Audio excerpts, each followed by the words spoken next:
জম্মুতে নিয়ন্ত্রণ রেখার ওপারে বড় অভিযান ভারতীয় সেনার। গত দুদিন ধরে জম্মু ও তার নিকটবর্তী অঞ্চলে লাগাতার ড্রোন হামলার আঁতুড়ঘরকে নিশানা করল ভারত।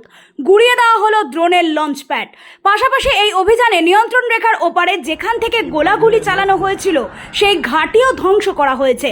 জানা যাচ্ছে গোয়েন্দা তথ্যের ভিত্তিতে এই অভিযান চালানো হয় ভারতীয় সেনার তরফে। বৃহস্পতিবার রাতে কয়েকশো ড্রোন হামলা চালানোর পর শুক্রবার রাতেও জম্মু ও কাশ্মীর থেকে শুরু করে গুজরাট পর্যন্ত লাগাতার ড্রোন হামলা চালায় পাকিস্তান। সেনা সূত্রে জানা যায়, দেশের 26টি জায়গায় ড্রোন হামলা চালিয়েছে পাকিস্তান, যার মধ্যে সবচেয়ে বেশি হামলা চলে জম্মুতে।